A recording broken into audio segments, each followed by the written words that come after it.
What is up, everybody? Welcome back to another episode of Too Pop to Handle. I'm your host, Andrew Nucatola, your pop culture best friend. And as always, I hope you guys are having a fabulous week.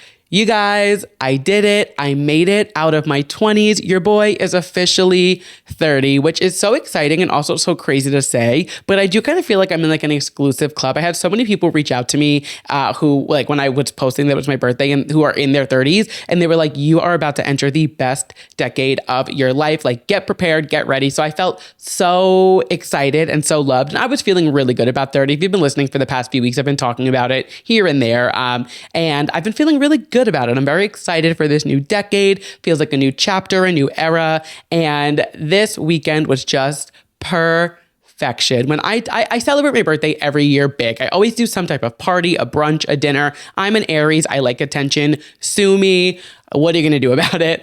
But this year I wanted to go a little bit bigger because it was 30. It was like, a new decade, a milestone. So I rented out a bar for the first time for my birthday, which was fabulous. So I rented out a bar in the East Village. I had all my friends come. I decorated it. The theme was like silver disco sequins. You guys know I love a disco ball. So everybody came dressed up with their sparkly shirts and shoes and pants and everything.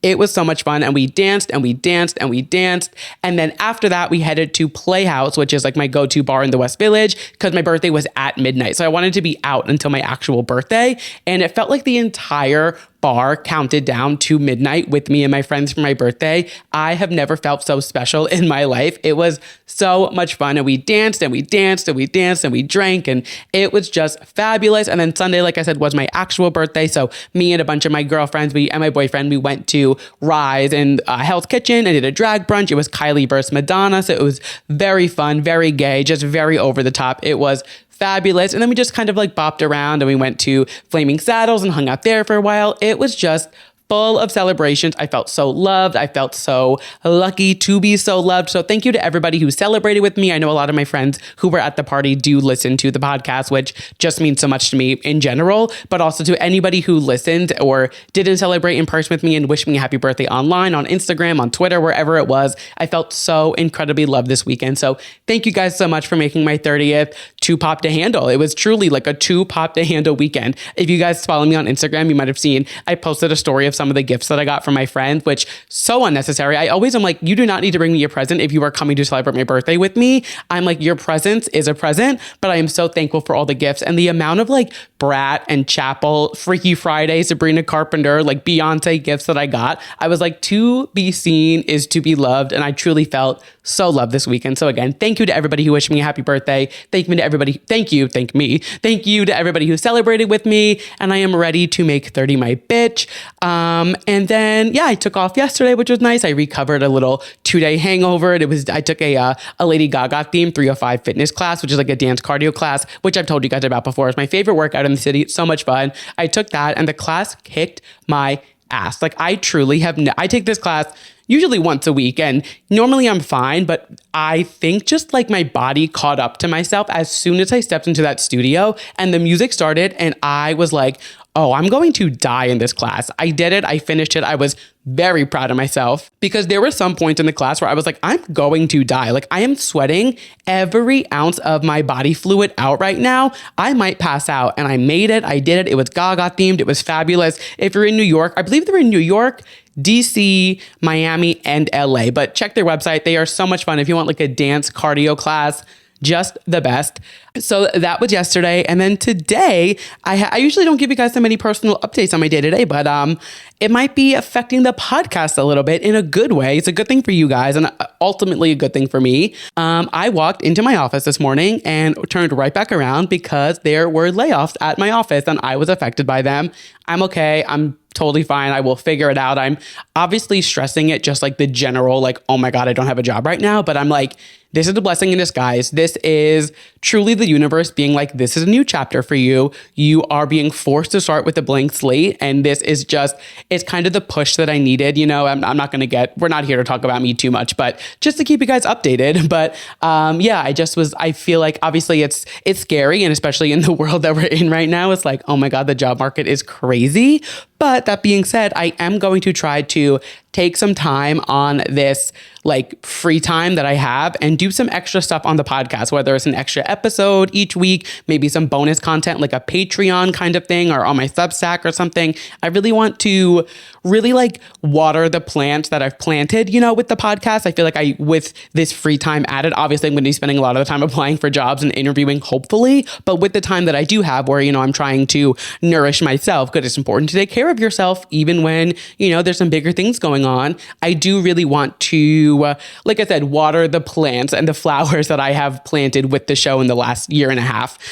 So I will keep you guys updated. I'm not going to promise anything just yet. Literally, this happened this morning, less than 12 hours ago, which is also crazy to think. Like 12 hours ago, I had a job and now I don't.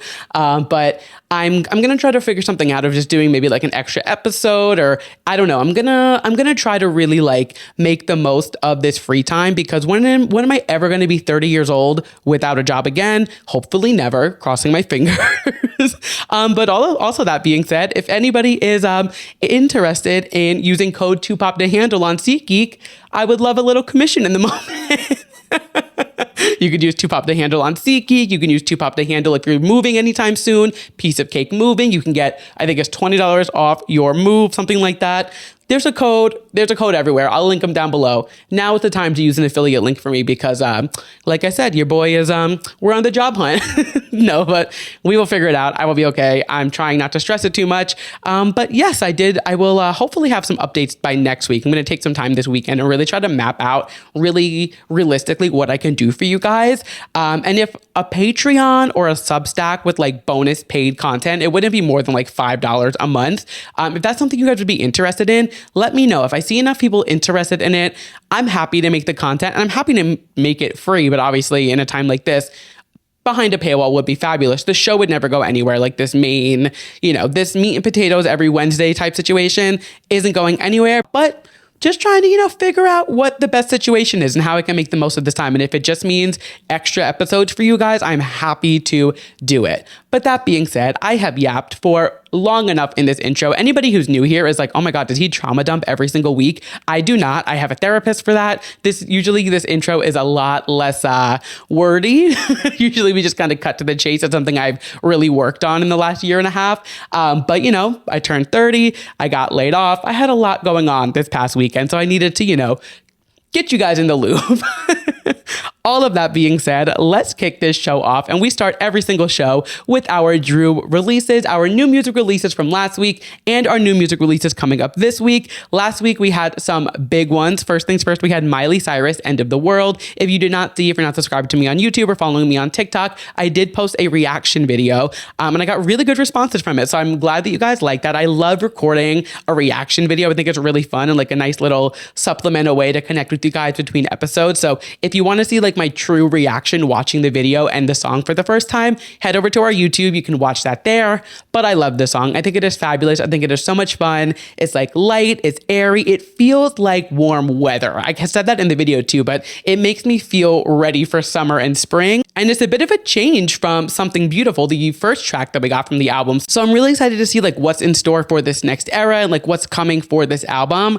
Cannot wait for this. We're getting it in May, as you guys know. So we will keep you updated. I will keep you updated. I keep saying we. I will keep you updated as the show goes on. And then we also had a very exciting release from my girl, Rachel Chinariri, who I am obsessed with. She dropped the Little House EP and I am loving it. It's only 4 tracks, so it's not too hard to digest. The first track on the album is one that we know and we love. Can we talk about Isaac? But to me, the real star of this EP is 2342. It is such a fantastic song. I cannot wait to hear this song live. It's got a little like alternative to it, a little like pop, a little guitar, a little this, a little that. She just has such a fun little corner of music that she performs, and it is just, she has such a fun sound, and it just works so well with her voice, with her lyric style, with everything. I love it. The whole EP is fabulous. If you are looking for something fun to add to your playlist, I cannot recommend 2342 enough. The whole EP is great, but that one is really like the star of the show for me. And I'm so excited to see if this leads into an album or like what she's going to do next with it. Regardless, I am buying everything she is selling. And it's been a little while since we got new music from her. So I was really excited to get something new. Obviously, her album, it came out in 2023, but it's kind of making its rounds now. And she just opened for Sabrina Carpenter. She's about to tour it in the United States finally. So it's finally now getting that like resurgence, I feel like. But I feel like it's nice to have something new to kind of throw into the mix, you know, for the fans who have been listening since it came out. So I thought this was perfect. She just ended the tour with Sabrina, like I said. She's about to come to the US. So I am so excited to see where the rest of this year takes her and like if we get more music from her or what is next for her. I've been telling you she is one to watch for a while. So get on the train now before it is too late. And that wraps up our releases from last week. Only those two. And coming up this week, we only have two and they're only singles. So nothing too crazy to digest either. First things first, Miss Cynthia Erivo was back with her second single from her upcoming album. It is called Worst of Me. I really liked her last single, Replay. I thought it was really good. I loved the vocals on it, the lyrics, the production. Thought it was fabulous. So I'm excited to get a new single from her. Also, it's nice to get like actual music from her after Wicked comes out and kind of, I feel like obviously she's put out music before and we know who she is from like her Broadway stuff, but she's been through a lot, I feel like, since her last album. So to now get this music from her after Wicked and, you know, but before the second one comes out and kind of get a glimpse into who Cynthia is while she's on this high, I think it is like a perfect timing for her. So I'm very excited for that. And then we're also getting a new single from Miss Marina. It is called Contissimo. And I am very excited for this. She's also performing at Coachella this weekend, which very excited to see what is in store for Coachella this weekend. Next week's episode will probably mostly be our Coachella recap, just a heads up now. But I'm very excited to see what Coachella has in store. And we actually have a Coachella moment in the rapid fire, which we're going to get into in just a second. But very excited for new Cynthia, new Marina, and we will see what is in store. With the way that music has been coming out lately, we'll probably get a surprise drop. There's somebody just probably announced another single. It's been like my running joke. I feel like every time I sit down to record, somebody releases or announces that they're going to have a new single coming out this Friday. And I'm like, well, fuck, another one to add to the list that I didn't get to update you guys on. But that wraps up our June releases. And before we get into our moments from the week that were just too pop to handle, I just love to remind you guys that it costs $0. It is free 99 to leave me a 5-star rating on Spotify or Apple Podcasts. It really is the best way to help the show. So if you're liking what you're hearing and you're into the vibes here at Too Pop to Handle, which I think they're pretty fabulous if I do say so myself, go ahead and leave me a 5-star rating, leave me a review. It would really help the show a lot and I would appreciate it. And if you didn't get me a birthday gift, it's the perfect belated birthday present. I do accept gifts all through April, so it is never too late to send me a birthday gift. And with that, let's get into our moments from the week that were just too pop to handle, some pop culture rapid fire, kicking it off with a woman who I am always thrilled to talk about, Miss Lindsay Lohan. So if you did not see, she received a Vanguard Award at CinemaCon over the weekend, which is an award that recognizes an individual's significant contribution and versatility in the film industry, showcasing their range over a career, which it is about damn time that they are recognizing Miss Lindsay Lohan. I feel like over the last year and a half, really like 2 years now, she's had such a comeback. I mean, the Lohan-essence is upon us. And with Freaky Friday coming out this year, I just feel like we're on this brink of something fabulous for Lindsay, which I think everything she does is fabulous. But I feel like, you know, the general public is back on board with Lindsay finally after all these years of like, is this rom-com going to be good? Is it not? Everybody loved her Netflix movies. Everybody's so excited for Freaky Friday. So I feel like this being her first big theatrical release in years is really going to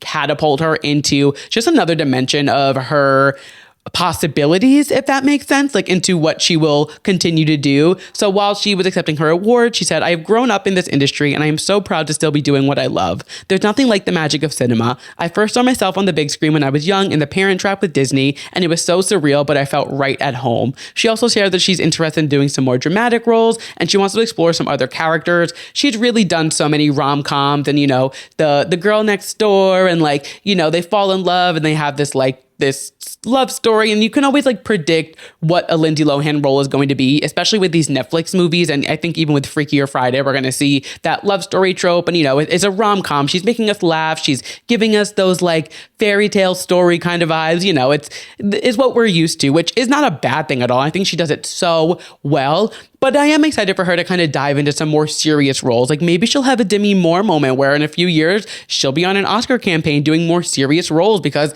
look at her. Her team told her she was a popcorn actress or a theater, whatever it was. They like made that comment saying like, you'll never be an Oscar winning or nominated diva. And lo and behold, this year she was like on top of the world the entire award season. So I do think we're on the brink of something really exciting with Lindsay. I think she's in such a better place. She's so excited to be back on screens. And I think her having this theatrical release and the excitement of it is really going to open a lot of doors for her for some of these more serious roles. So I'm very excited to see whatever is next for Miss Lindsay Lohan. Very excited to see her getting the recognition that she deserves over the weekend at CinemaCon, and cannot wait to see what is next for my girl Lindsay.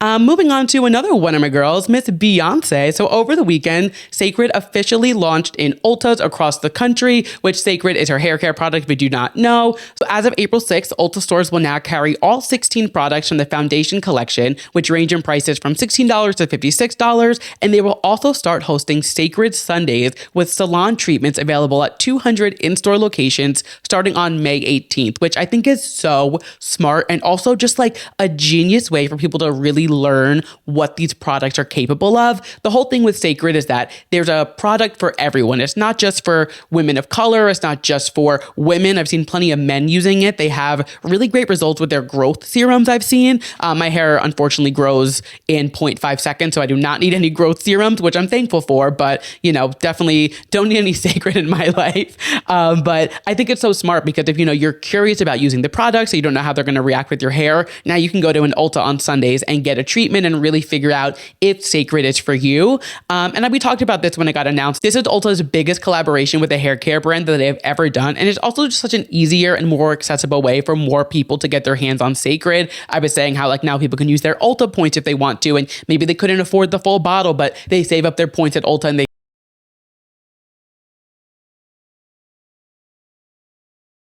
that goes into this brand from Beyoncé and Miss Tina. And, it's such a special place in her heart for this brand that I think it just makes sense. And it's really cool to see that even after a year, they're expanding to such great lengths. They also had a launch party over the weekend in LA that she did attend, which I think is really cool that she's really making herself the face of this brand. She's not afraid to be the one using the products on a TikTok, which is not something Beyoncé does usually. She's not a content creator, but she did the video when it first came out showing her hair care day and her wash day. And she just did the Pass the Cecred with Miss Tina, and she's showing up to these events and she's talking to these influencers and these creators. And it's giving such more of a human element to the brand where a lot of the times, and this is no shade, you guys know I love Beyoncé, but with Beyoncé, a lot of her tactic is kind of the illusion behind who is Beyoncé? What is she doing with this? Like, we kind of have to like piece it together. So the fact that she's showing up to these events and she's meeting people and she's showing us her using the products, it really adds more of a human element and kind of makes it more, not accessible. What's the word I'm looking for? It just makes it more like obtainable, and you almost trust it more because you're like, okay, well, if Beyoncé is using it, obviously I want to use it. And I just love that she's showing up to these events. I love that they do the all white theme. It looks like so classy and just so elegant. I love it. And apparently they are like strict with the invitations. Like they're like, if you show up in anything other than white, you're not getting in. And you know what? I love a woman who sticks to her word. But yeah, I really like what they're doing with Cecred. I think it's really, really smart. Like I said, it's not a product for me because my hair grows exponentially regardless of what I use or when I cut it, which is of course a good problem to have. But I love watching Cecred from afar, and I really appreciate the love and the care that goes into the brand. And the next moment from the week that was just too pop to handle is actually kind of foreshadowing this weekend, but it started this week. It is the Coachella billboards. So every year, the week leading up to Coachella, the artists that are performing, or some of the artists at least, put up billboards on the main road that you take to get to the desert. And they're just little ways to like remind you who's performing. Sometimes they do like a cheeky little message, and sometimes they put like a subliminal message that kind of allude to what their performance will be. And that's what we're going to chat about this week. Only two of them, Charli XCX and Lady Gaga, which, I mean, if you listen to the show, no brainer. Those are the ones that we're talking about. So first things first, Miss Charli XCX, she posted a photo on her Finsta the other day, and it was of the Brat billboard, and it's the Brat green album cover. It says Brat in the middle, just like on the album, but then it's scribbled out. So she's clearly alluding to like this being the end of the Brat era, or like something coming to like, put the final touch on the brat era.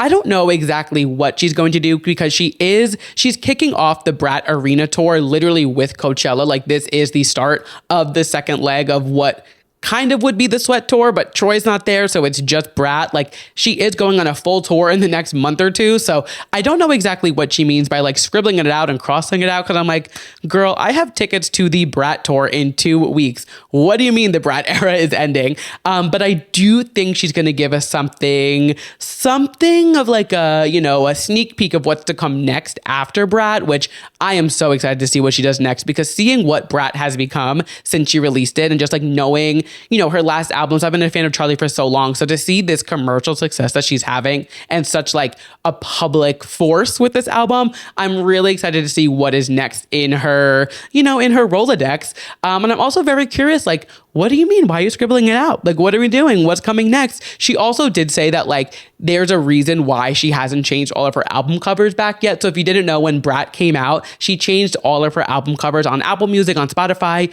to like the Bratified version of that album. So like Crash just says Crash in red font, it just says like True Romance, like Vroom Vroom, like all of the album covers are literally just the Brat version of their album. So they haven't been changed back yet. And a few weeks ago, somebody actually asked her on TikTok, like, why they're not changed back yet. And she was like, everything I've planned with the Brat era is strategic. So you'll know when they're going to get changed back. So I don't know if like, maybe she's going to change the album cover of Brat and like change it to something else and like, signify a new era or something. I don't really know what to expect, but I'm very excited to see what is in store for her performance this weekend. And then somebody else who I feel like everybody's eyes are on this weekend is Miss Lady Gaga. I mean, just like the response to Mayhem has been so incredible. And you can tell she is so excited for Coachella. Even that announcement, she was like, I have waited so long to dance in the desert, and this performance is going to be insane. However, there are some weird little signs that she is posting, and quite literally a sign, a billboard, that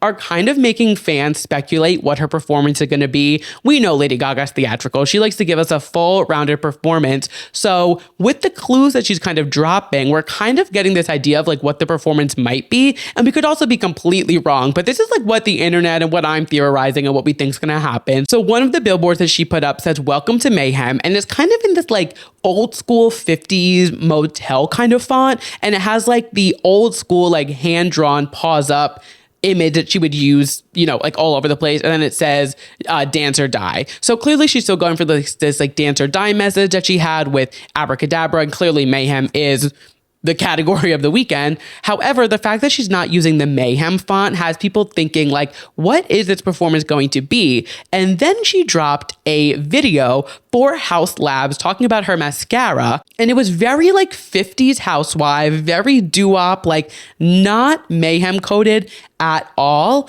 And if you think back to the Disease music video, it starts just in like a neighborhood. Like it's not like it's like Abracadabra where it's like a little dark and twisted, and like, it definitely has more of that like it's like you see this normal world, and then Abracadabra kind of, oh my gosh, Disease kind of like takes over this normal world. So what people are thinking and what I'm leaning towards, I think this performance is going to start out as like a 50s kind of like, not doo-wop, but like a 50s, like, she's like a stay-at-home mom kind of vibe with like, the curlers and the pastels, and, it's going to be definitely not what Mayhem is, like the darks, the reds, the more like dark pop kind of vibe. But I think it's going to start with this like colorful kind of situation. And then the Disease of Mayhem is going to kind of like take over the set or take over the performance. And we're going to see her transition from like one person to the other, because even in the music video of Disease, we see the woman who like is at the end and like in the car, and, she's just like, she's clearly like out of place in this neighborhood that she's in. So I'm curious to see like how she ties that into it, just because she is such a theatrical artist who does like to really, create a full story and create a whole like a whole visual for her projects, so I'm very curious to see like how she ties this all together. And again, this could be completely wrong. I could just be completely just like pulling shit out of my ass, but I was just like going around the internet, scrolling on TikTok, reading some tweets and like seeing what people were saying. And I was like, there were certain things I was seeing and I was like, I don't know about that. Like there were some people who were really just like reaching for things. But this especially with like the TikTok she posted with like the disease music video tie-in and like, you know, she does like to keep us on our toes. So I could really see her giving us like a full theatrical performance for this weekend. Regardless, I am so excited for this performance. I don't know if I'm going to stay up and watch it live because she goes on at 11 Pacific time, which is like 3 a.m. my time. 3 a.m., 2 a.m. It's late. I don't know if I'm going to stay up for that. Last time I tried to stay up for Coachella headlining performance was Ariana. Yeah, Ariana, and I fell asleep halfway through. I did stay up for Coachella. I was like, I had to stay up for Beyonce. And like, I was in Nashville, so I was an hour behind. So, it wasn't as bad, but I don't know if I'm going to stay up to watch Gaga fully live. However, I will be seated on Saturday, ready to watch the entire performance, start to finish, completely unbothered because I need to watch this from start to finish. And like I said, next week's episode will more than likely be like a full Coachella recap, chatting about the special guests, chatting about, who did what and the sets and the performances. So very excited for that. It's always like the kickoff to festival season, which is like the kickoff of almost summer, So I'm very excited to see what's in store for Coachella this weekend. And we also have a really good lineup. I mean, Lisa, we have Megan Thee Stallion, we have Jenny's performing, Green Day, which is going to be cool. I feel like that's just going to be like a fun set in the desert. There's a lot of really good performers this year. So I'm very excited to see what is in store for Coachella. It's always a really fun weekend.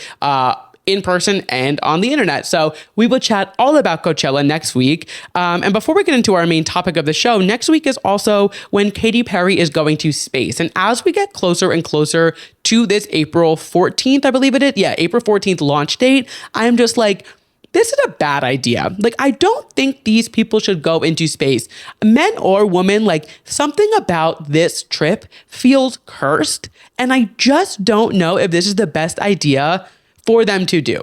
And it's not because it's all women. You guys know I am the first one to back an all woman anything.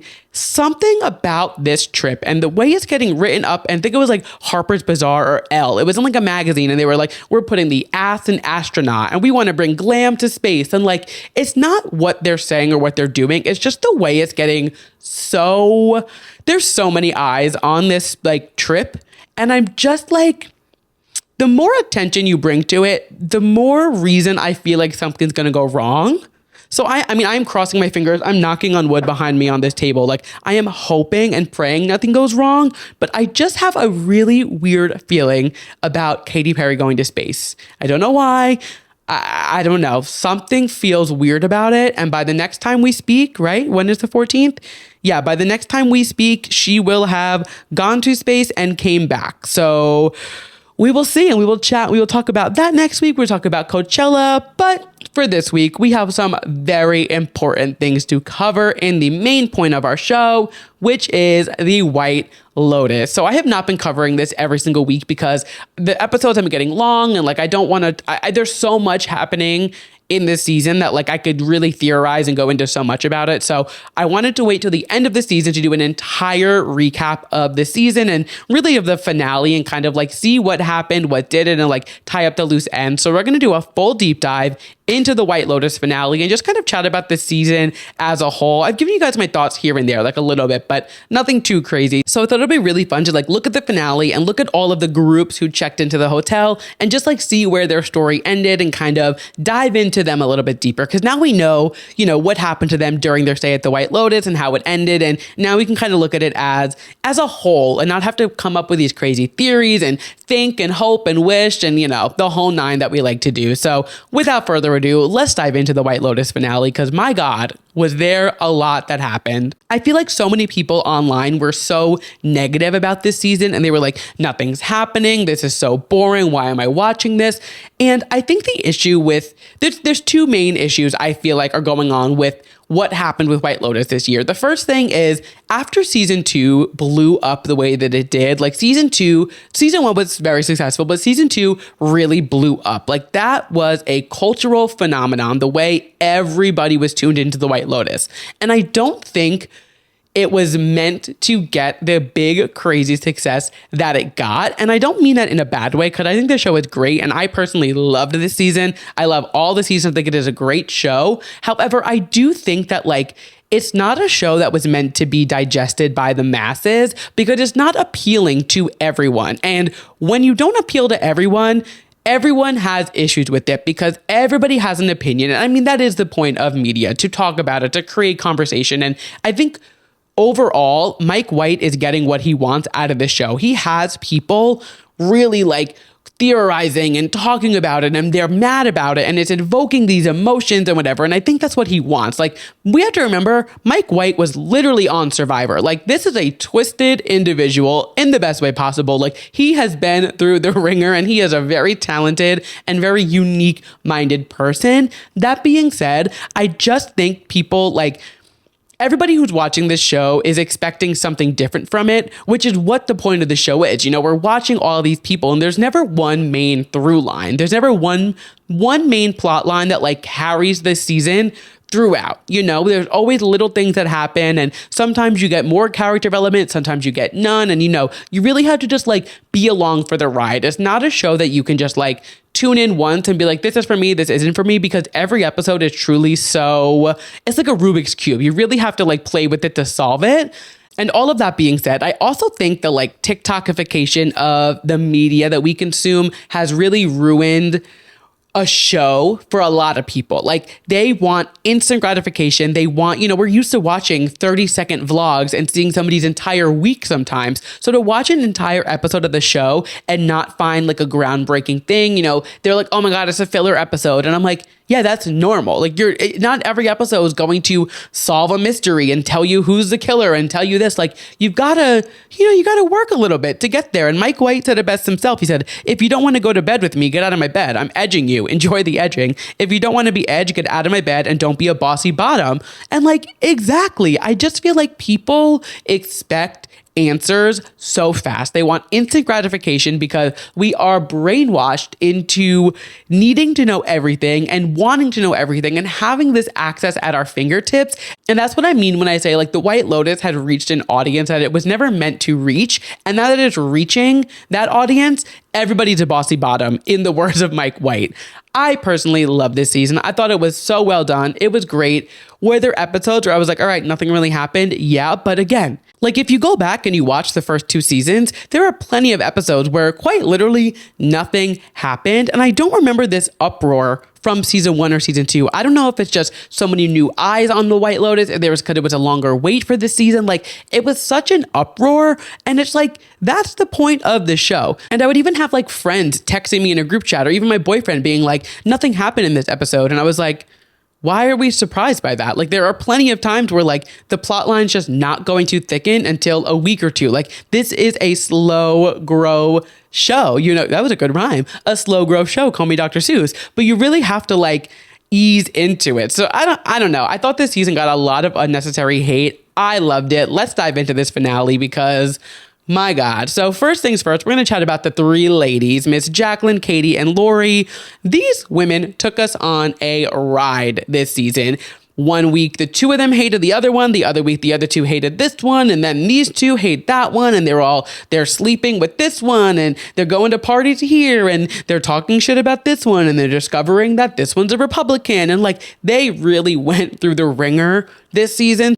And up until Lori's monologue at that dinner, Carrie Coon's character, I fully thought one of those 3 girls were going to be who died in the shooting. And it was going to like bring the other 2 girls together. You know, it's like a loss makes 2 people closer and like a new leaf for their friendship or whatever. But as soon as she sat down at that table, the fact that she showed up to dinner, I was honestly shocked by. And so were the characters. Like, I did not think she was even going to show up. So once she showed up and she gave that monologue and she was like, you have a lovely life, you have a lovely family, I'm just happy to be at the table. I was like, this is a dynamic that they have had since they met. Like, this is their regular ring around. Like, every time they get together, there's a weird dynamic, but it's what makes them work. And unfortunately, I feel like it's more realistic than we think. Like, I feel like this is how a lot of friend groups kind of function. It's very toxic, and it's very like when you're high school friends, you don't outgrow them or you don't grow together. Because I have plenty of high school friends, and all of my high school friends and I, we have all grown and, evolved and developed together. But you can tell these girls like are stuck in the mindset when they first met, and none of them can grow past that. So they just continue to revert back to like, we're just so happy to be friends. You have a lovely life. You have a lovely family. And I'm just so happy to be with you guys. And like, then they just keep it pushing. So like, as crazy as it may be, I was like, all right, as soon as she gave that monologue, I was like, yep, none of them are dying. They're going to make it out and they'll probably be back at the White Lotus for another season eventually. Like I was like, yep, okay, cool. I'm seeing what they're doing. However, I did not expect them to be the ones witnessing the murder, and the way that Lori ran from that crime scene. And Carrie literally said, she was like, the reason I ran like that is because Lori is a New Yorker. Like Lori has a sense of urgency that somebody in LA or Texas, like the other two girls, do not have. So the way that she sprinted away from that crime scene when Rick shot, what is his name? Jim, I was crying. So that moves us into our next duo we're going to talk about, Chelsea and Rick. Now, the fact that Chelsea died, yes, it was in front of our faces the entire season, but I honestly thought it was too obvious. There were points where I was like, oh, she's gonna die. Like when she got bit by the snake and she kept saying like, and the robbery, and she was like, oh, bad things come in threes. Like I was like, okay, the third thing is going to be her actually dying. It has to be. And then I was like, they kind of like drifted away from that plot line. So I was like, all right, either they're going to exactly give us what we're expecting, or they're going to completely throw us off. And like, that was just a distraction from something else.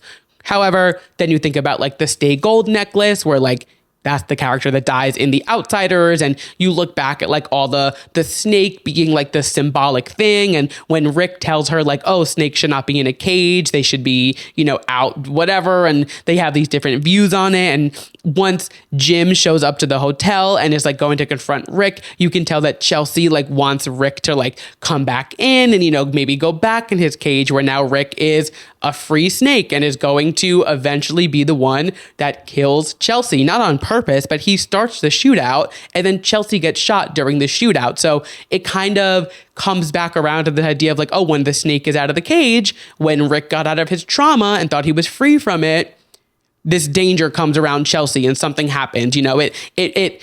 It was this foreshadowing that they did so well, and it didn't present itself the way you would expect, with like the third way and the third like bad thing happening to her being a snake. The snake was her boyfriend, because he was obviously like sneaking around and he went to this island and was trying to do all this like sleazy shit with Jim. And the whole reason they went to Thailand was because his wife was the owner, or they were the owner of the hotel.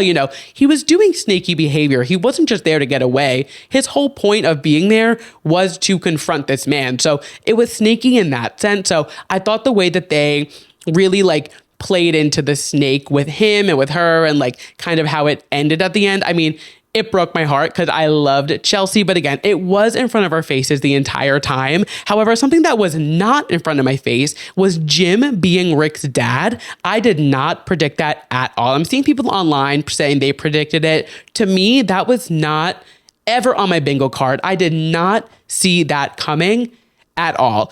I don't know. I guess because I didn't have enough, maybe there wasn't enough screen time with him where like I was being able to like pick up any mannerisms, or like if they were talking.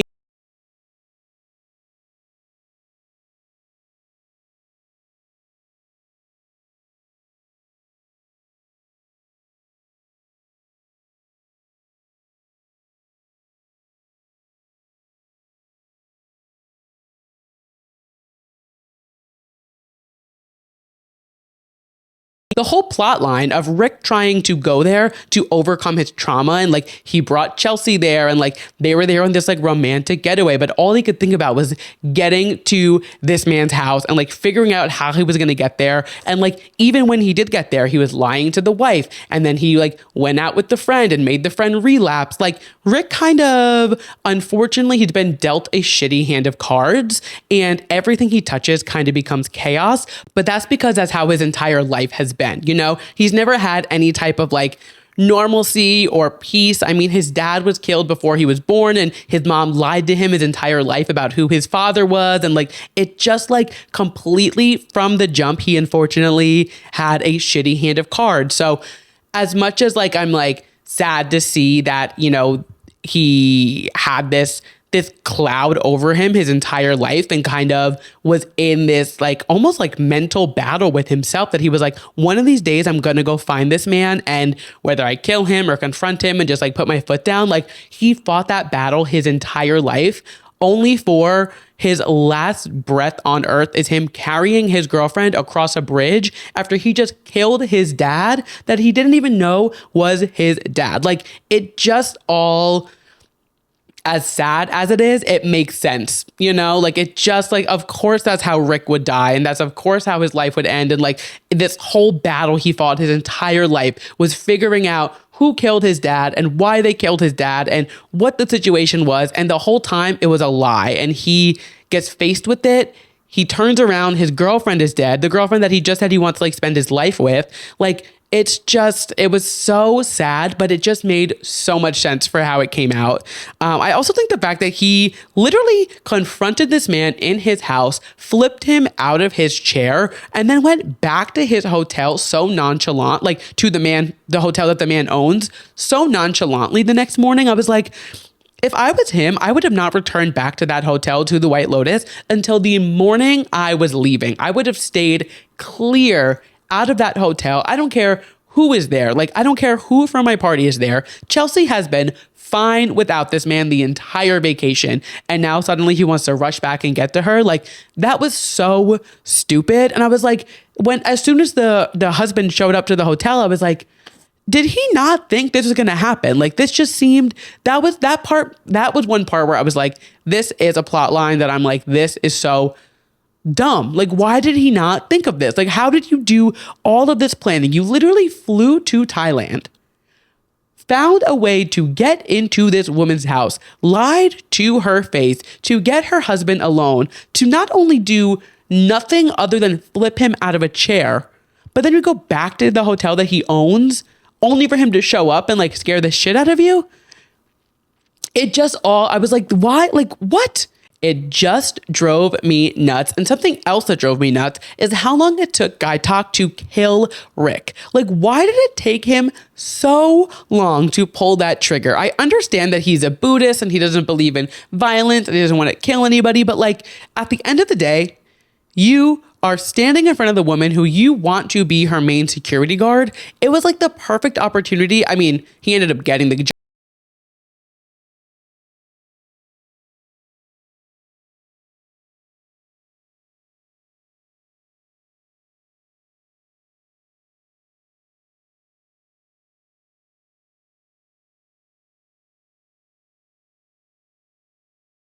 Again, I understand the character development, but we just watched him character develop for 8 episodes. He didn't even expose the 3 Russian men for the robbery. He literally had to sneak into Timothy's villa because when he confronted him about the gun, he didn't like double down and be like, I know you have it, give it back to me. This would have been like the moment to have him have this huge character arc moment of being like, oh my God, he finally came to his senses and like is understanding what he has to do to get this job. Again, he did get the job. I understand that. I just thought it would have made more sense had he pulled the trigger right away. We would have really seen a full character development. And now I'm questioning, is he really going to protect her when something comes up? Like, is he really the one for the job? I mean, maybe we'll find out in another season. Maybe we won't. That's the thing about the White Lotus. Some things go unsaid. Some things are just never solved.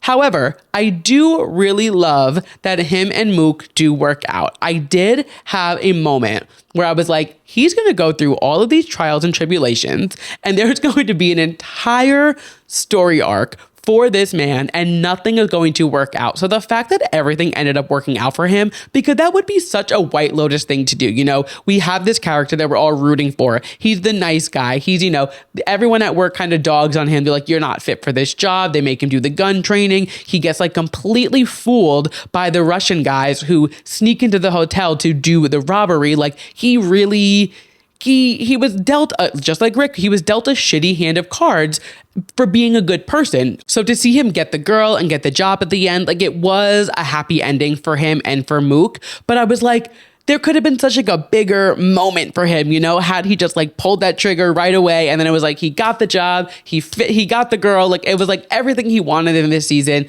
it came to be. But then when I was listening to the White Lotus podcast, Mike White was on it and he was saying he had this whole storyline. He thinks about these storylines for these characters even after the show ends. So there is a full story for everybody for the most part, but we just don't always see it, which I really like that he does that. And he leaves us wondering, but if you want to know, there's ways to find it. So when they asked him about that story arc, he says, I like the idea that it's about a guy who has a real deep philosophical agreement with the Buddhist doctrine of nonviolence, and yet he's this guard. I sat and I met a couple of guards at the Four Seasons and I talked to them, and it's not a job where there's like a lot of ruffians who come in and they have to take them down. It's more of just being helpful. And so I was just thinking that it would be interesting to have a guy who's a true Buddhist and he's nonviolent, but he likes this girl, and that ultimately for him to get the girl and get the job, he has to be a killer, He also thinks that it was worth it to him. He wanted the job, he wanted the girl, so he had to go make this sacrifice, which is to go against his Buddhist beliefs, which again, I totally understand that character arc, and I understand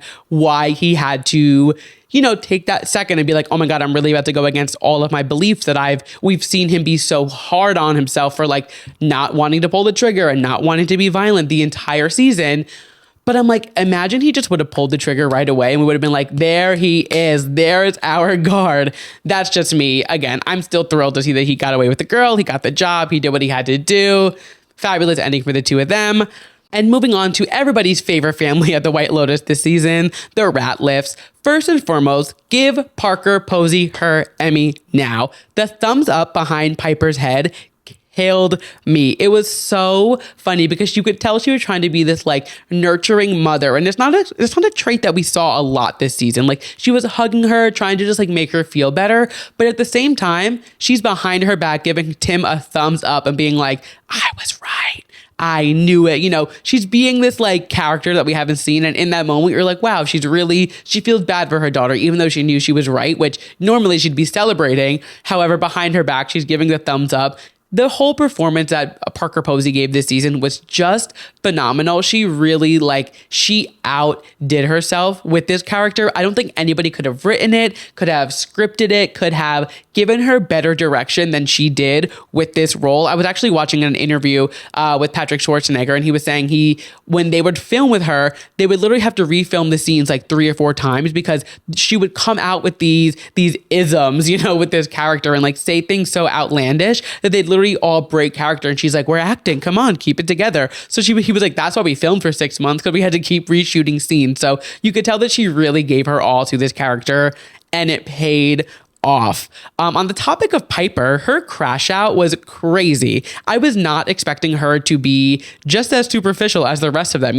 She literally conned her family into going to Thailand to do this thesis with this guy. And the whole time there was no thesis. She just wanted to check out this like school to see if it was what was meant for her. And she goes, she does it. She convinces her parents to do it, which wasn't an easy feat. She does it and she's like, oh, but they don't have AC and the food was bland and vegetarian. I was like, girl, you just flew all the way to Thailand and this is where you're going to draw the line? Like this, the small beds are what really does it for you. I was not seeing that coming in terms of like that being what turns her away from this school, especially after the way that she like fought for it so hard. She even got Lachlan to stay there with her. Like she really was gunning for this school. However, I do think that really added to Timothy, the dad's character arc, because he was like, okay, wait. You're superficial. Now Piper's superficial. Everybody in this family can't live without money, and we don't have any money when we go home. So these are my targets, which leads me into the whole situation with this fucking blender. What the fuck? This man has gone through so many wild moment in his head. And I understand he has the FBI coming for him. Had he not been in Thailand when this all happened, he probably would have been in jail. The way that he was fantasizing about killing his family and literally tried to feed them all a poisonous seed? What the fuck? How does Mike White come up with this shit? Like, as I was watching him put those poisonous seeds in that blender, I was like, there's no way he's going to actually feed his family this poison, right? Like, we've watched him fantasize about killing himself, killing Victoria. Like, we've seen this all happen, but it was all a dream. So to finally see it in real life, like, he got so close to actually taking his entire family minus Lachlan out. I was like, this is fucking crazy. Of course, he takes him away, he has this whole meltdown, but I'm like, if this was any other family and somebody acted like that, the dynamic in this family is just so kooky and crazy, and they all just kind of like put up with each other's bullshit because they're all so one of a kind, as we've seen through this entire season. Like, they're all such unique characters within of themselves, but they all make so much sense as a whole, if it was any other family, it would be like the biggest thing, but it was like, okay, dad's having another episode, like, whatever, the coconut milk is bad, let's get rid of it. I also thought Lachlan fully using that dirty blender and being like, oh, it must be Saxon's protein, like, we'll be fine. The way that the blender was such a pivotal part in this show, and like, I couldn't place how, but as soon as they were like using the blender so much, and it was like, can you stop using it while I'm on the phone, and they drink your protein, like they were always going back to that blender. Like, it was such a pivotal part in their trip, which is, again, it's so White Lotus. Like, they're in Thailand, and somehow this blender is coming up in so many conversations for this family's trip. It would only happen with the Rafflins. Like, they're such a kooky, out of sorts family that like the tiniest things are what's causing these conversations. So for the blender to end up being such a pivotal part in their trip and quite literally almost killing Lachlan, I was like, yeah, that makes sense. Like, that is such a White Lotus storyline in the best way possible. I also think the fact that like we never find out if Lachlan needs like medical attention, or like if he needed like his stomach pumped, or what happened after he drank this poisonous smoothie and basically saw God, like he said. Like, he just like got over it? Was it really that deathly of a smoothie then? Like, that's one plot hole where I'm like, this doesn't make sense. But again, it's the White Lotus, so it's not supposed to make sense. I get it. But I was like, that's kind of a big thing. Like, your son almost just died. Does the rest of the family know about it? Like, did they tell anyone? Like, how did they recover from that without addressing it? And I will say, Mike White did say that Mike White. I think it was Patrick Schwarzenegger. He said that they filmed like a 2 to 2.5 hour finale, and they had to cut it down to an hour and a half. So I'm sure there's a lot of things that went answered that they filmed, and they really had to pick what made the most sense in the plot line to just like wrap it up the way that they did. There was also a whole plot line where Piper and Belinda's son had a hookup, and like she lost her virginity to him, and it was like this whole like coming of age moment for her that they cut out of the episode, because it would have just like created an entire plot line for people to like show up with pitchforks to Mike White's door and like, leave another unanswered plot line. So I get why they cut that out, but I was like, what happened with Lachlan and this smoothie? Like, does everybody know what happened? Does Timothy come clean and tell him like, hey, I poisoned your smoothie? Or do they just kind of like keep the ball rolling? And honestly, knowing this family, they probably just keep the ball rolling and like never talk about it again. And then the final thing about this whole crazy family is the conversation between Lachlan and Saxon, where they talk about what went on that night with Chloe. And I understand I was ragging on everybody for being like into the incest, because it is disgusting. It's gross. I was like, this is a plot line that I did not need. But hear me out. This sounds crazy to say, and I understand it, but hearing Lachlan say, he was like, I'm a people pleaser. I was just trying to help you, and like, that's all you think about. So I figured it was what you wanted. Like, I wasn't being weird about it. I was just trying to help you out. I understand where he's coming from. It doesn't make it okay. It doesn't make it right. Like, I'm not like, oh, that makes total sense. It's not weird anymore. It's still fucking weird that you jerked off your brother. However, I get what he's saying, and seeing as he's a young teenage boy and is like just like figuring out what it means to like be intimate with someone, it makes a little more sense. Again, I'm not saying it's okay. I'm not applauding the incest on the show, but I am like, okay, that makes more sense. And it does kind of give us an idea of like who Lachlan is and like how he kind of is, how his mind works, and like who he's going to be as he grows up. Not that he's going to continue doing this activities, with his brother, but like, where his mind's at, and how he's just like a people pleaser and like wants everybody else to be happy and will go to quite literally any extreme length to get the job done. Quite literally. And while we're on the topic of people doing crazy things in the bedroom, of course, we have to talk about Greg or Gary and Chloe. I do feel like their plotline kind of ended a few episodes ago. I feel like the last big like moment for the two of them was really Chloe asking Saxon if he would do the threesome or the, you know, whatever with so Greg can watch because of his like sexual fantasy. And then we kind of like didn't learn more about their relationship. But I do think that kind of like gave us enough to know where their relationship stands. Like even though Chloe just had a threesome with somebody else, like they're still together doing their thing and like they're not affected by it. It kind of shows that their relationship is kind of like the three friends. Like it's got a twisted dynamic that it's just like a never ending cycle and they just like deal with it, if that makes sense. And I do think that Greg's storyline had to pick up with Belinda so we could kind of finish that out because there was a lot of unfinished business from last season that clearly carried over with this. And I think it perfectly closed the Tanya chapter of this show. However, it opened a completely new chapter for Belinda to like see what happens next because she's doing what Tanya did to her. Like it is literally exactly what happened. It is mirrored. And this isn't me coming up with a new theory. This is literally what the entire internet is saying. But the fact that she was able to get, or her and Zion were able to get $5 million out of this man when he only offered her $100,000. That is so impressive, but it does go to show that he's willing to do whatever it takes to really hide his identity and like run away from his past and like leave it all behind him. So he wired the money over and that was that, which is insane. Something else that I think is so insane is the way that Belinda completely left Porn Shy behind. Like they had a whole conversation about starting this spa and doing this thing in Thailand. And she's like, well, I got the money, I'm out. Like I get that like it was kind of impractical. Like it kind of couldn't have been a thing because she did have a whole life in the United States. And like she did have her whole son who lived there. Like, you know, there's a lot that couldn't have happened with her staying in Thailand. However, I was not expecting her to leave him there. I thought she was going to be like, I'm going to go back to the United States. I'm going to open a spa. Once it's set, you come. Or like, you know, they were going to plan something more because they did have a nice little fling, I thought. I thought they had a really cute connection. They obviously had a little spark. They had their little bedroom moment. So like, I thought there would have been more to their story. And maybe they will be in another season. Like, who knows what's going to happen in season 4. But I definitely was shocked that like there was no like lead up to like, hey, I'm going to come back for you or like you're going to come to me or like, you know, however it worked. I thought Belinda wasn't going to be blinded by the money that much. But as she said, can I just be rich for 5 fucking minutes? That was probably my favorite line in the entire episode. As soon as she said that, I was like, that is a queen. I'm obsessed with her. And I mean, she's just doing kind of what was done to her.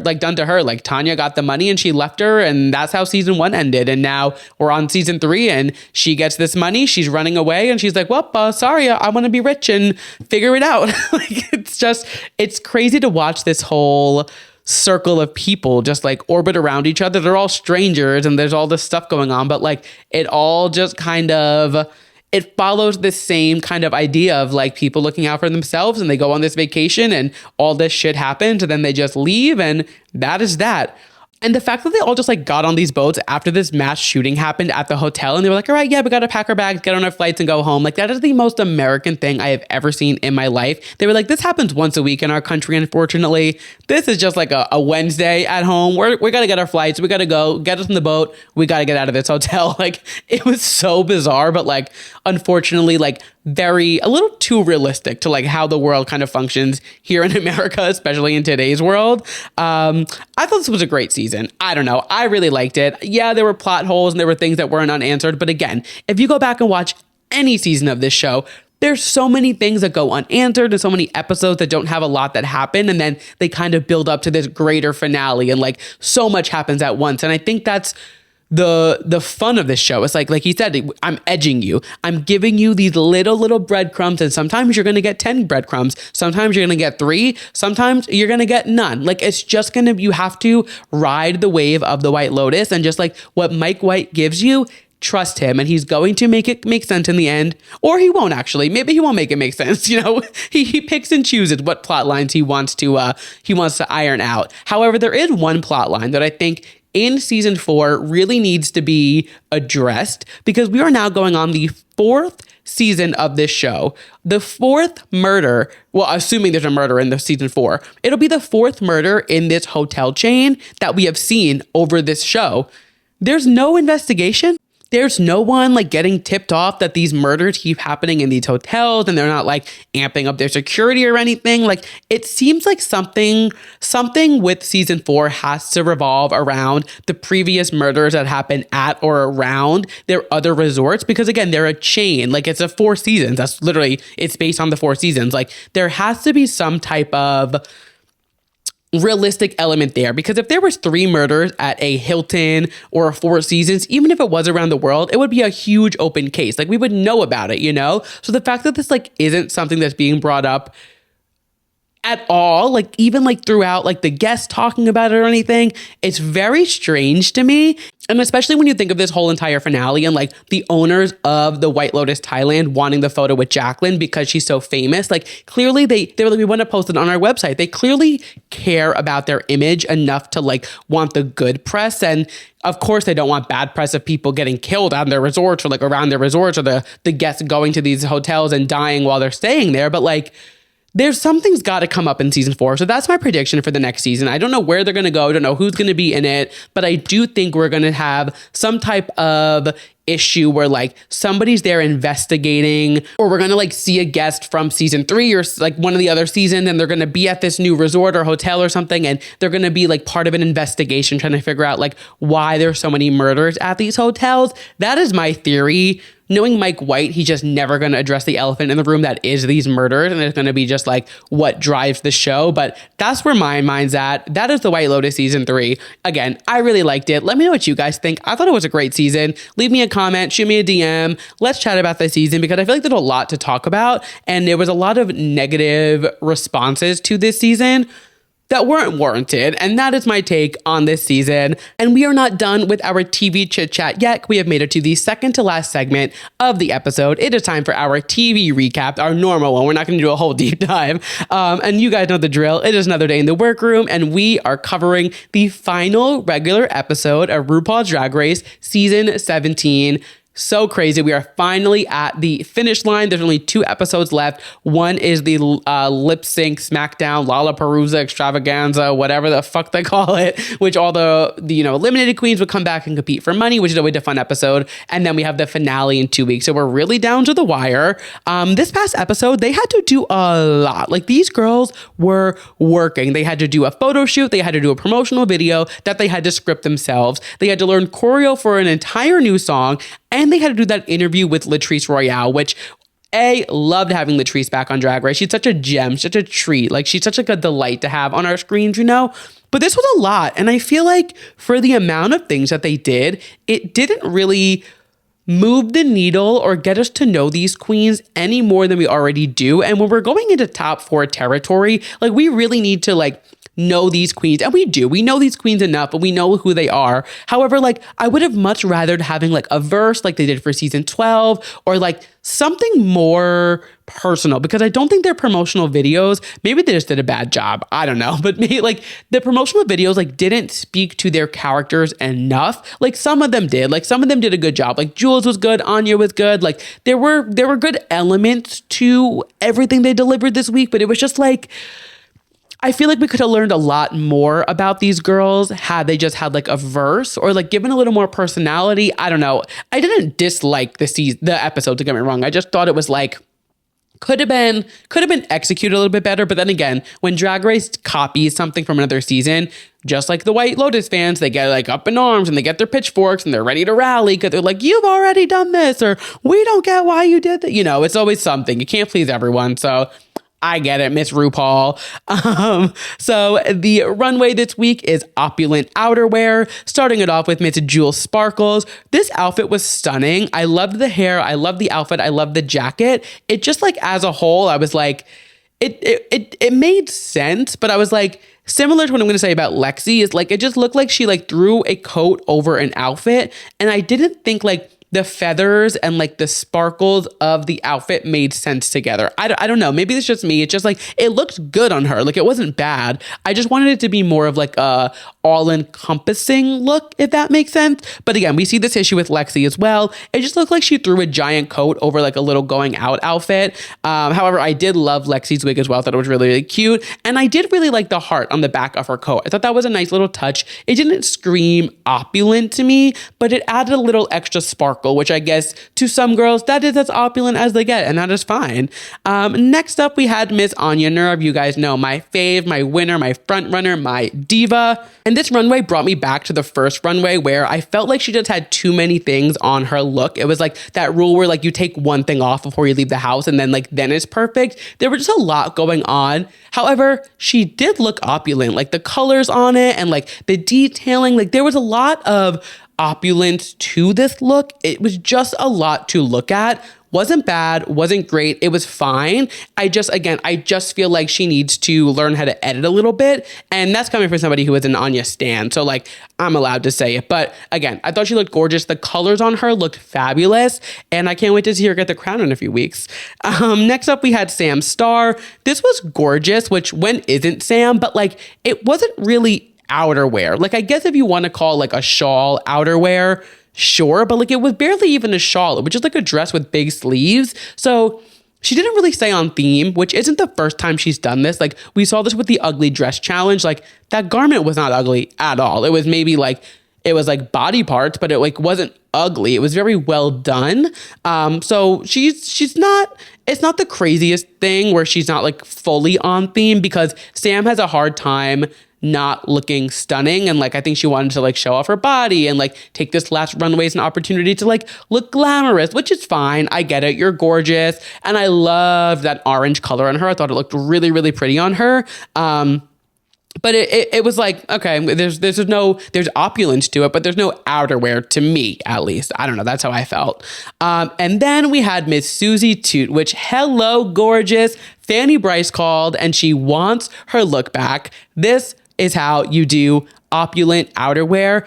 I loved this look. It was my favorite of the night. It was so good. It was so Susie and it was so on theme. Like she stuck to the theme. She made it her own and it looked so good. It literally, she walked out and I was like, oh my God, we're about to start singing Don't Rain in My Parade. Like it was just perfection. I loved it. My favorite look of the night. However, this week, the runway didn't really matter if it was the best or not, because the bottom two end up being Susie and Sam. And those were actually my two best dressed on the runway. Whether they stayed on theme or not, Susie did, Sam did not. I'm just saying in terms of like how the outfits looked, those were my two favorites.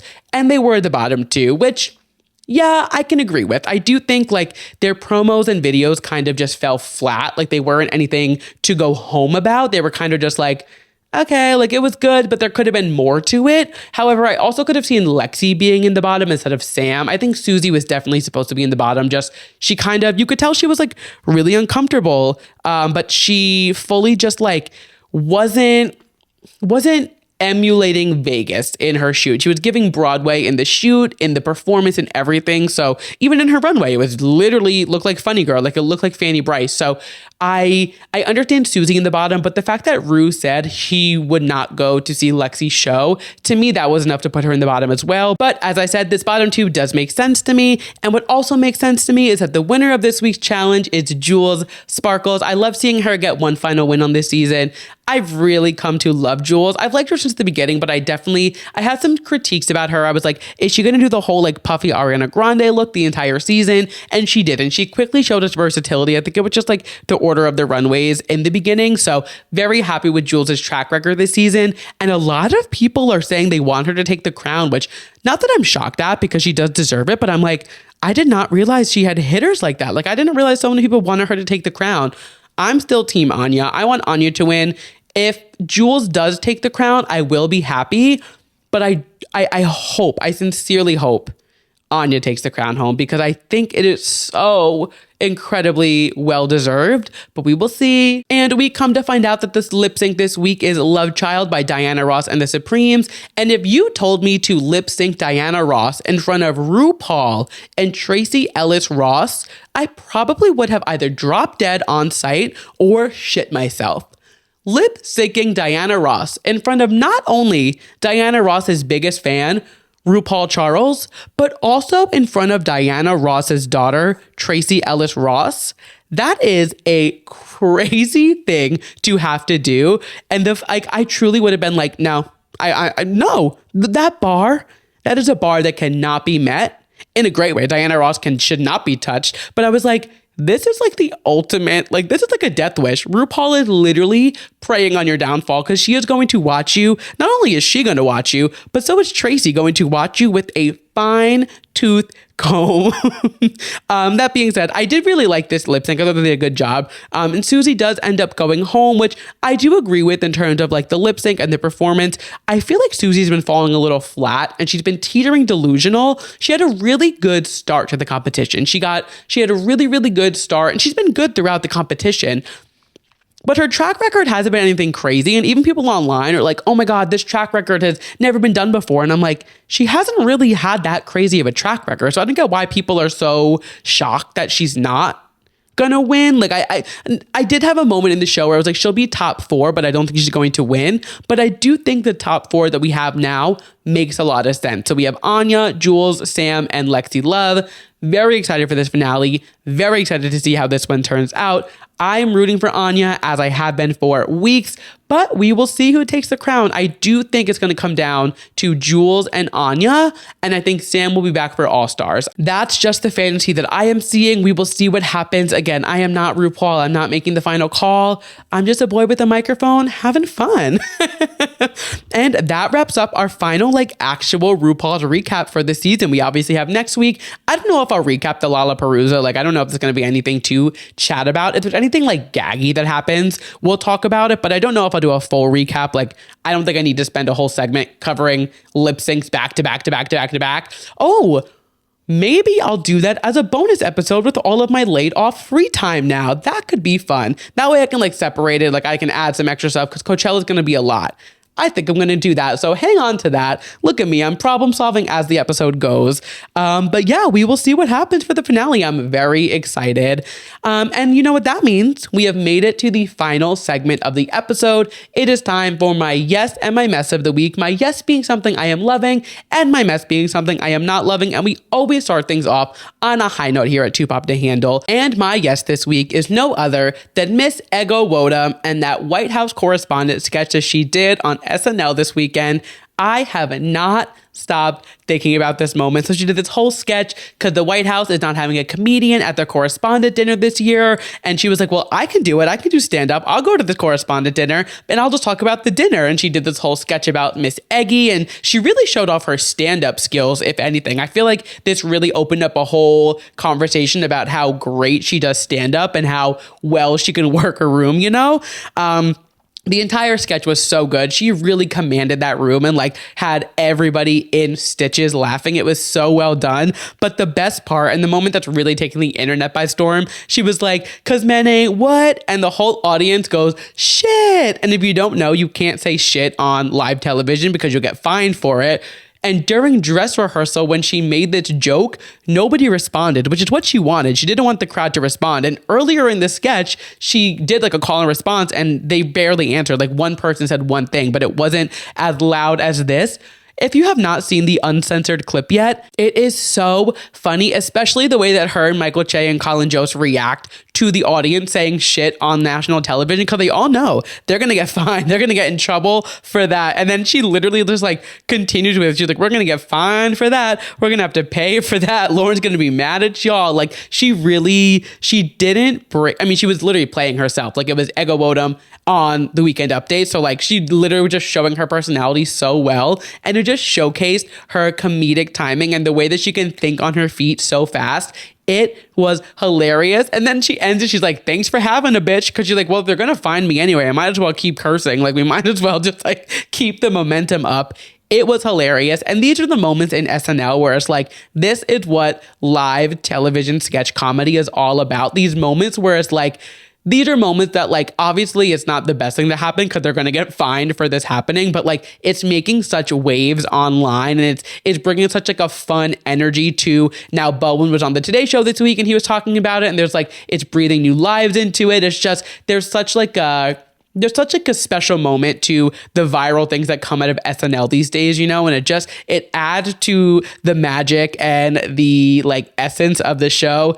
I can't help but laugh. It is so funny the way that they all respond, and it was not scripted, it was not planned. Like I said, in dress rehearsal, they fully nobody said anything, and she fully was like expecting a silent audience, and then for her to fill in the gap. Like that was fully the plan. The fact that the entire audience responded ain't shit, unbelievable. So good. I'm so happy we have this moment, and like it was on live television, so like they couldn't even censor it when it happened because they had no idea.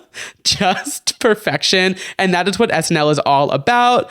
Moving into my mess for the week is a music producer, Tommy Brown. So if you do not know Tommy Brown, he used to date Victoria Monet. He's produced for a lot of artists. He's done Black Eyed Peas, Machine Gun Kelly, Victoria Monet, and then most notably he's done production for Ariana Grande. He did Seven Rings, he did Positions, he did Christmas and Chill. And so when she worked on Eternal Sunshine, she didn't work with him again, which is very normal. Like you don't need to work with the same producers for every single album. And the fact that he did an album, an EP, and one of her biggest singles, it's like, all right, yeah, you ran your course, and she's in a different, when she's not making music that you produce anymore. She's shifted away from that R&B sound. But for some reason this week, and it started up as soon as she released Eternal Sunshine Deluxe, he has posted 8 reels on Instagram saying, here I am splitting the 47 cents I made today from all the music I've produced. Here I am traveling away with the 47 cents that I've made from my streaming numbers. And from this and all of these like shady posts, people are starting to put together that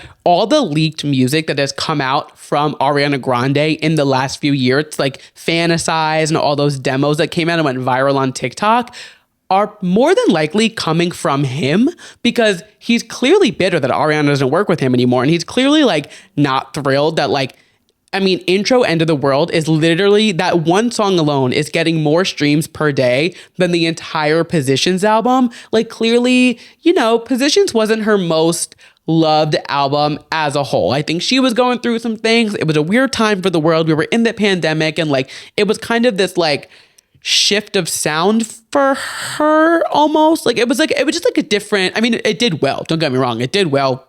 It was fine. But like looking at Eternal Sunshine and like the numbers at that polling, and like people are clearly really favoring this new music she's doing that he is not a part of. And it's not to say that the music he produced is bad by all means. It's just not what people are consuming anymore.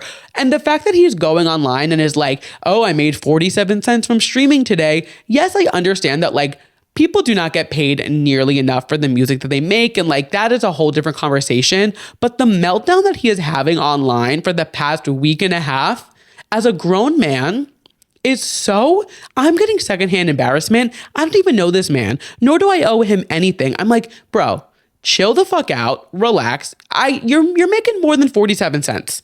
You have produced so much music. Do not try to pin this on the fact that Ariana Grande's music that you produce isn't producing more. Also, the Christmas and Chill EP absolutely got crazy streams this year. It was everywhere. She re-released it, I'm pretty sure, for like the 5-year anniversary or something. Like there was hype around that EP. So I'm sure you made some money for that. Granted, I know you're not getting a lot of money from Seven Rings because you did have to give a lot of that money to Rodgers and Hammerstein to use My Favorite Things. But like, come on, stop with the hissy fit online. You're a grown man. Go produce something new. Maybe you make some more money. Like, you got to work. Nobody wants to work these days. That doesn't include me because I got laid off. I'm not in that conversation.